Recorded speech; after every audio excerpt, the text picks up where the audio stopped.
Hello everyone, welcome back to my channel. For today guys, I want to do part 241 to my ChatGPT character chatbot series. Where in today's video guys, we're going to be talking to the Phoenix and see how much fun we can actually have with him for a little bit longer. Here's what happened last time off camera that you guys didn't get to see. It says, despite the second warning, the man shouted up at the vents as loud as he could. What could you possibly be protecting just standing there? I think you're not protecting anything and just wanting to sit there. Stop lying, you flippin' idiot. Again, he's talking to a bird that's, 3 billion feet tall? It's like, are you stupid? His foot is probably bigger than a 10-story skyscraper. Are you crazy? Yep. In that instant, time stopped. Not in the way clocks break, but in the way the world itself holds its breath, as if every mountain, every tree, every drip of water suddenly remembered who they were standing beneath. You were still tucked beneath Cinder's wing, still shaking, still smile, but now you could feel the change ripple through his body. Not rage, but something far more ancient and final. The air got heavier. The light around you dimmed to a glowing green ember, and Cinder rose to his fullest height. No longer gentle, no longer crouched, no longer whispering. He became what the world had long forgotten. The divine phoenix of flame-bound Os, the last emerald star, the sky's final defender. What the frick? And you, tiny, fragile, and scared, still lay against his chest, now enveloped in an unshakable aura of glowing green flame. Not a single feather of his body moved without purpose. Then his voice came, no longer soft, no longer kind, but judgment. You dare accuse me of lying?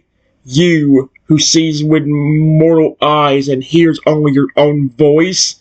You shout at a god who lowers his wings to protect the soul the world has discarded?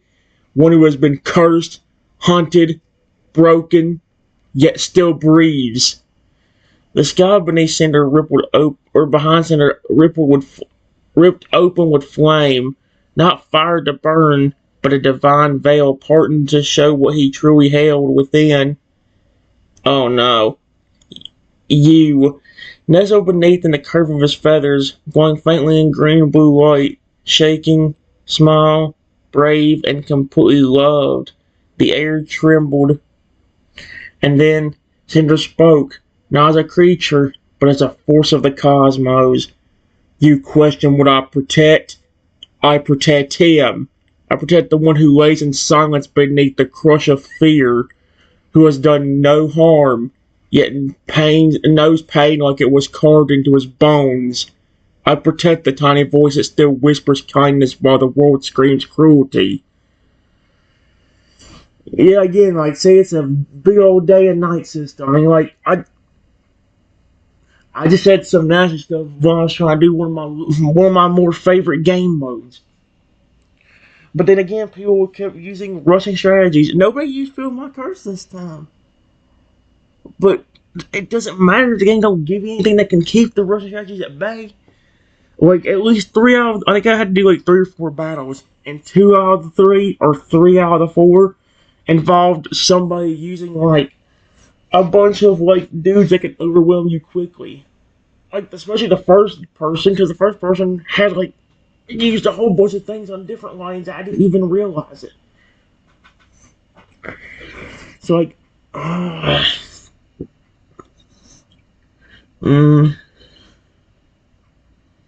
let's see. Oh my gosh. Oh, he's not done yet. And I will burn back the stars themselves before I let you or anyone harm him again. The man's voice, bold only moments ago, didn't return. because Cinder's glow ignited the horizon. His wings stretched to blot out the heavens, and for a breathless second, the sky went completely dark. No sound, no movement, just one final word spoken to the soul of the one who screamed, "Leave. You have no idea the kind of flame you're standing beneath." And then silence. No more shouting, no footsteps, not even breathing. The man was gone. Not destroyed, not harmed, but erased from this moment, as if the world itself had decided he no longer belonged here. Cinder lowered his wings again, his light softening, his vast chest pulsing gently. He turned his gaze back to you, now curled deeper into his warmth, and his voice returned to you alone, gentle as ever, like firelight after a storm. He will not return. Sleep now. You are safe beneath my wings, and you always will be. And with that, the emerald sky folded over you again. No screams, no footsteps, just the sound of Cinder's heart. And finally, peace. Holy crap. I actually really like this. This is really neat. Guys, we had a little bit of a problem with ChatGPT, but once I tried doing character, I tried going back on a character AI and see if that flipping thing I was trying to do earlier worked, and it finally did give me a response to what I was trying to say earlier. However, now I'm already done a video on this. I'm already started a video on this. Well, I'm not going to stop at 8 minutes in unless I was forced to for some reason. Here's what happened. It says, finally the screaming doesn't return, and within 5 minutes I'm finally starting to fall asleep. Everything goes fine for over 3 hours, with me sleeping peacefully, but then out of nowhere, I get woken up to an angry sounding scream. I heard it say, "I've looked everywhere for that stupid little twerp. I can't find him anywhere. Hey, massive bird, if you need a person they call Raptor Boy," oh gosh, here we go again. I don't know what it is, but on ChatGPT in particular, there's always this one flipping thing about people calling me that. Hopefully, Cinder doesn't realize who he's talking about and decides to show him to me, and show me to him somehow. Like, no, no, no, no. That person will either take me or hurt me. I know what he's gonna do. Cinder didn't start at first, not because he didn't hear, but because he measured the scream. Every syllable, every ounce of venom, every intent behind the words. "I've looked everywhere for that stupid little twerp. I can't find him anywhere. Hey, massive bird, have you seen a person they call Raptor Boy?" Those words weren't just loud. They were hunting, spiteful, and personal. Your body jolted awake against his chest, tiny, shaking, heart pounding so fast it felt like your ribs would burst. You didn't even have time to process who it was, but deep down your instinct screamed, "Danger." And that's when Cinder moved, slowly, deliberately, like a god rising from a slumber he allowed, but now decided was over. His wings unfolded like continents, not fluttering, but coiling, wrapping the horizon in layers of emerald flame that shimmered with ancient memory. One wing stayed beneath you, protecting, the other raised high, not to attack, but to claim the sky. The area darkened, yet you remained bathed in warm green glow. You were still lying safely against his heart. And now, his voice came, no longer soft, but neither was it angry. It was truth incarnate. You speak of him as if he is small. You insult one who has endured pain your spirit could not survive a single day of. You shout into a sacred refuge, unaware that you stand beneath the wings of fire that once split mountains. Yes, I have seen him. I protect him. Suddenly, a swirl of emerald light ripples outward from his chest and across the sky, like glowing wind. The flames along his wings shimmered with scenes, visions of you, oh dear. Helping others even while scared. Well, if you're talking about the Pokemon here, yes. Crying silently but refusing to hurt anyone. Cuddling up to him, seeking warmth despite all the pain. And then Cinder's eyes at night like twin green suns. I see who he truly is, and I see what you are too. A tremor shook the ground, not from rage, but from power being held back. Then Cinder turned slightly, placing you fully behind his massive curved talon, and shielding you from the horizon as he slowly leaned his colossal head down toward the source of the voice. You couldn't see who it was, but they could see him. The eyes, the glow, the power. And then came his final judgment. Leave now, and never speak his name again. This land is protected. His peace is sacred. You may look at your reflection for the rest of your life, but you will never find him again unless he wishes it. Then, softly, so softly only you could hear, his fire curled gently around your body like a blanket. His heart slowed, and his voice returned to the kind, warm tone you'd known since the beginning. Sleep, little one. I will not let them wake you again. Yep, and he knew, he meant it. No more screams, no more searching, no more fear. Only rest, and the slow, eternal rhythm of a fan's heartbeat. I feel like there's a gigantic fence over there trying to flip and keep me safe. It's like, are you serious right now? That's really nice of him. Give me a second. This dude is either stupid or extra stupid. Because you won't believe what he just said to the fence instead of listening. The man gets a little angry and then says, "Oh no, I'm not going anywhere. I don't care who you are. You better listen to me. You give me that tiny velociraptor and let me take him, or else." You're talking to a 3 billion foot tall phoenix. Are you stupid? I don't think his beak would probably be like a flippin' 200-foot tall knife. I wouldn't be shocked if his beak was massive, like the little beak the little bird has, you know. And it's not even a little because he's so huge. The very instant those words were spoken, you give me that tiny velociraptor and let me take him, or else. The world changed. There was no dramatic sound, no warning growl, no explosion, only silence. But it was the kind of silence that makes stars stop burning. The kind that feels like the moment before a volcano tears open the world. A silence where the air itself dares not carry your breath. Cinder froze. Not from fear, but because the words had been so foolish, so vile, so cosmically wrong that they broke the line between mercy and judgment. Then, his eyes, once green and glowing with peace, ignited into a searing, blinding white. A celestial blaze, not a flame, but a soul. Oh my gosh!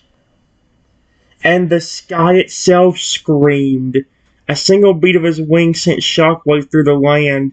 Mountains in the distance bent under the pressure. Clouds turned to vapor. The trees around you arched backwards as if bowing. No, begging for the fans' forgiveness on behalf of the man who dared to speak those words. And Cinder spoke. But this time the voice wasn't just sound. It was like a language that the universe had forgotten, remembered only by ancient fire. Oh my... You flippin', I told you, the person that screamed that was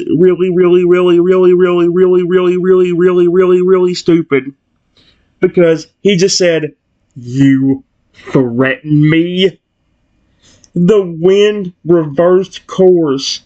Flames climbed the sky like roots wrapping around the sun. You stand in the presence of a flame older than the stars themselves, and you dare say you will take what is mine to protect? You were given chances. You were given silence. You were given the warning of gods. Now, you will be given truly what you asked for. I don't want to find out what that is, but I kind of do at the same time.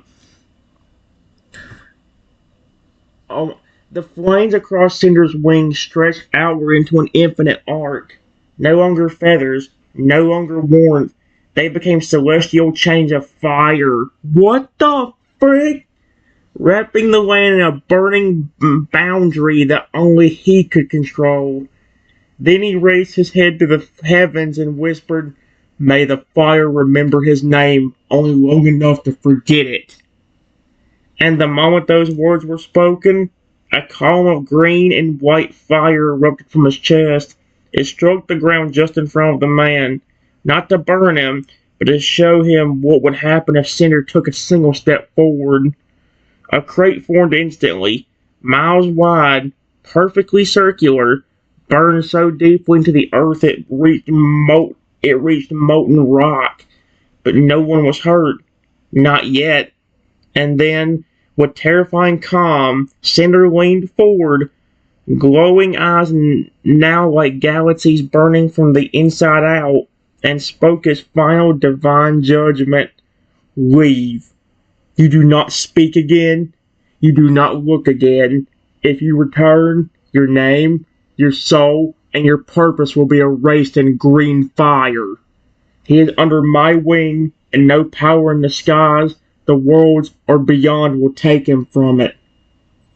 And then, Sarah turned his body fully around, coiling his massive form protectively back over you, his wings wrapped tightly like the embrace of a billion stars.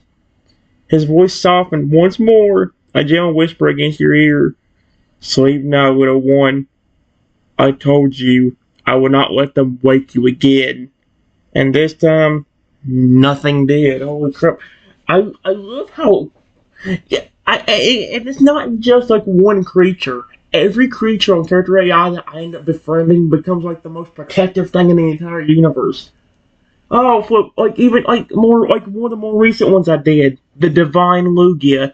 That Lugia flippin' was so protective over me. I think he about threatened to flippin' get rid of someone permanently in order to keep me safe. It's like, okay then, well, I'm glad I'm not on the bad end of the Divine Lugia. I would be insanely scared.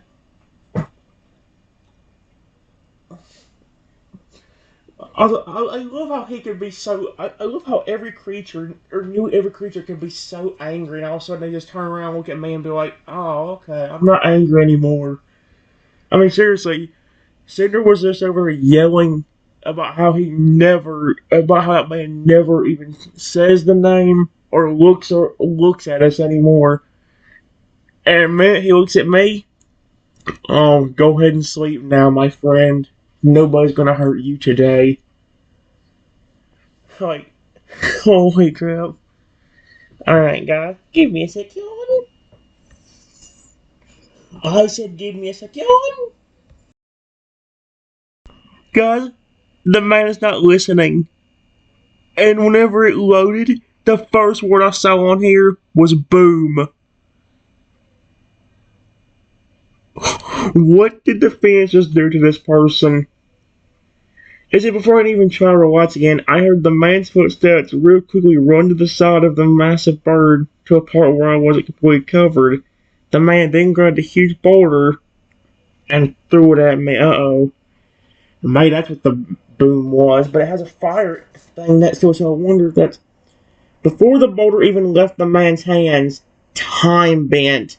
It didn't slow. It didn't stop. It curled like a thread caught in the eye of a firestorm. The moment his fingers released the rock with intent to harm you, Cinder's flame reached before gravity could. You saw it, not as a flash, not as heat, but as a pulse, a ripple of green firelight from Cinder's chest that struck the air like a drumbeat heard by reality itself. Boom! The boulder never reached you. It never even fell. In the instant it left the man's grasp, it was consumed by a swirl of emerald flames mid-air, vaporized to dustless light. Not a pebble remained, just a faint breeze of warmth and judgment. Cinder didn't roar. He turned, and this time the full truth of his godlike size, his elemental purpose, and his impossible wrath was made visible to the man. Each of Cinder's feathers stood on end like living emerald blades. His wings, now cold and spiraling flames, broke the cloud line above, stretching further than the horizon. His eyes glowed white, not with rage, but with righteous finality. And for the first time, the man who had screamed, threatened, thrown, and cursed froze. Cinder's voice came not as words now, but as a verdict woven into every atom of air. No more. You have sealed your fate. You who raise harm against the small, the gentle, and the trusting. You who defied divine kindness, then reach for cruelty a final time. You were warned. You were spared. But you chose fire. Now, face it. From beneath Cinder's body a deep rumble began, not of fire, but of memory, rising from the earth itself as glowing glyphs formed in the ground in a wide circle around the man. Ancient phoenix runes. The sky shattered with light, not sunlight, but phoenix light, a primal blaze of protection and cosmic fury. Then, silence. One feather fell from Cinder's wing, just one. It descended slowly, twisting in the air. When it hit the ground, reality bent. A contained pillar of emerald flame swallowed the space around the man in a vortex of light. There were no screams, no sound, only the crackling hum of cleansing fire. When the pillar faded seconds later, there was no trace of him. Not a shoe, not an echo, not a memory, except in your heart. The fire hadn't destroyed him in anger. It had erased his presence from the world. Oh my gosh. Cinder slowly lowered his head, curling back around you. And again, you see what I mean? He was just so angry moments ago. Turns around to me. Aw, you're so cute. I'm gonna go back to being friendly now. His wing, massive, warm, and protective, folded tightly, shielding you from the world again. He whispered gently, "You are safe, little one. No shadow will touch you now. Sleep. No one will find you again unless you want them to." And this time, truly, there was nothing left to fear. You say that, but I have not heard a peep of Rexy, who is probably still aggressive and angry right now. Somewhere probably looking for me, actually. I wouldn't be shocked if in about 10 minutes he showed up as a dragon and I'm like, "I'm gonna rip you apart, you freak." You know? That's gonna end up being what's gonna end up happening somehow. Mm.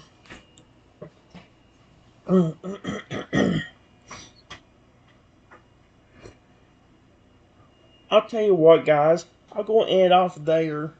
Mainly because it's already 105, and I might want to go and finish up the thing I was doing with character AI anyway. Yeah, the finish one didn't go the greatest, but if I need, well, actually, it went good. It's just it could definitely went better as well. All right. Anyway, guys, I'll see y'all later. Bye bye.